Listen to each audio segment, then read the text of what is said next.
But did I hear you say that we don't know, we don't even understand what we are doing? Honorable Sticka, it appears your constituent also didn't even know what you were talking about because your candidate lost in your constituency. So Mr. Speaker,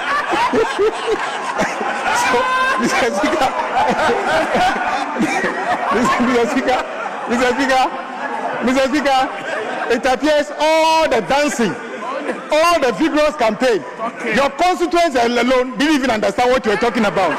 So they voted against your candidate.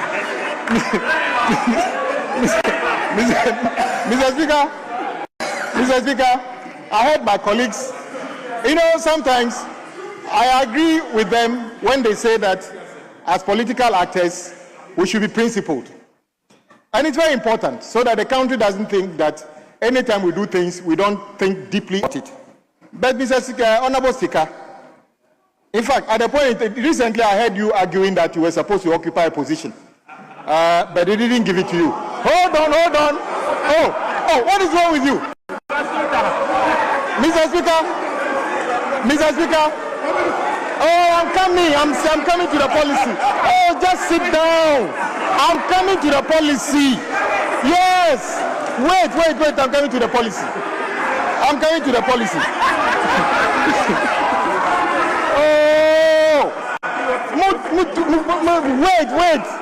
wait. All of you, resume your seats. Yes. Honorable Kwame Abuja, just hold it. All of you, resume your seats. Honorable members, let me indicate that we've all spent more than a year. We need to conduct business within the rules. If you have something to say, catch the eye of the speaker, you will be called to raise your issue. It is disorderly to just get up and be shouting. That is not the way it is done. Honorable Kwame Abuja, you have the floor. Mr. Speaker, I heard my colleagues from the other side talk about no need to set up the 24-hour economy authority. The same people who found it necessary, despite the fact that we had Ghana Education Trust Fund, Ministry of Education, and yet set up development authorities to build 6 unique classrooms.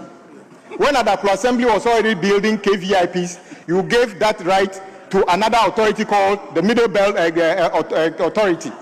Indeed, that is not what we are doing. Honorable Sticka, you did not actually understand the definition of what 24-hour economy is. And let me give you, Honorable Sticka, sit down. Do you have a copy of the bill? Don't go. I'm asking you, if you have a copy of the bill, let me take you to. Now you run away. Let me take you to. Okay, very good. He's now asking me to tell him what 24-hour economy is. Honorable Sticka, let's take to page 12. Honorable Sticka. Honorable Stephen Namwa, we listen to you in silence. It is true that in your submission, you say they do not know what 24-hour economy is. You ask 4 people, and they give you different definitions. So he is on that point that you have raised. Okay. So let's listen to him. Honorable Sticka, sit down. When you were speaking, I was here. Don't go. Sit down.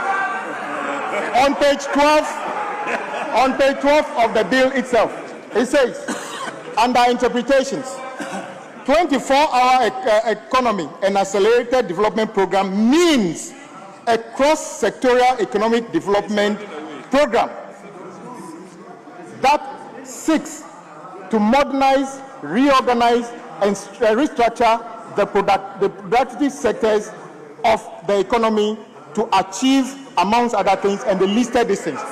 Unfortunately, Mr. Speaker, he obviously did not read this, so he put those things out. Mr. Speaker, I read the bill and I read the memorandum. It is a very good thing, Mr. Speaker. And that is why at least he said something, that in his view, the policy is not wrong. But in his view, it is good policy, but he thinks that we do not know what we are doing. At least he knows that the policy is good. And this is why I'm coming to tell him one of the good things about the policy. Mr. Speaker, the 24-hour economy policy is not a project where you have a shortcutting, where you have an office set up and then there will be things like the budget you talk about. It's about coordination. Once you see the definition of this, you understand what it means. Mr. Speaker, I also hear him saying that what we promised was to have entities running 24 hours, and he's not sure if any private enterprise is doing that. Mr. Speaker, the 24-hour economy is already in motion. Mr. Speaker, the object of the bill, let me read paragraph 5. The object of the bill is to establish a 24-hour economy authority to ensure the integration, sustainable transformation of national system for economic production, supply chain, market and labor power development, and to provide related matters. Mr. Speaker, for you to have a clear synergy between the supply chain, you need good roads in this country. The whole point of the big push is to serve as a catalyst to address these things. So the 24-hour economy is not yet coming. It is already here being implemented. And Mr. Speaker, let me tell you this. There are contractors working under the big push who are currently working 24 hours to make sure that we meet these objectives. I can show you where they are. And the jobs we are talking about, the last time you were here, you said that the big push only creates menial jobs.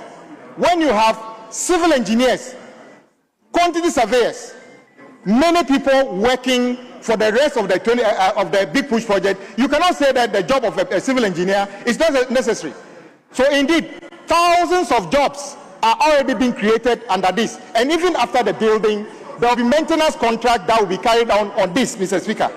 So I just want colleagues to understand, since Mr. Honorable Sticka says that he's not against it, this is what you do. And let me tell you, when we were sitting, when you were sitting, we opposed things, but tell me one of the things we opposed that did not come to pass that we were right. We don't oppose just for the sake of opposition, but you are in a haste to oppose for nothing. And that is why you get it wrong. I'm giving you my simple understanding of it. Be very careful what you oppose. The last time I came here, we talked about the Accra-Kumasi Expressway. A few of you jumped on it and said you were not in favor of it. At least the proponent of that opposition came back to rationalize his position to say that he is no longer against it. By the way, the Accra-Kumasi Expressway is coming on, whether you like it or not. Get ready for it. Mr. Speaker, the 24-hour economy will actually create jobs. It will spur growth in our country. I agree with my colleagues that we should be careful what we are trying to do under this policy. And I agree with them. We shouldn't just rush and do anything. We should take their views also on board. But don't just oppose it and say that we don't know what we are doing. Because, Mr. Speaker, this is one of the smallest bills we've done in this House.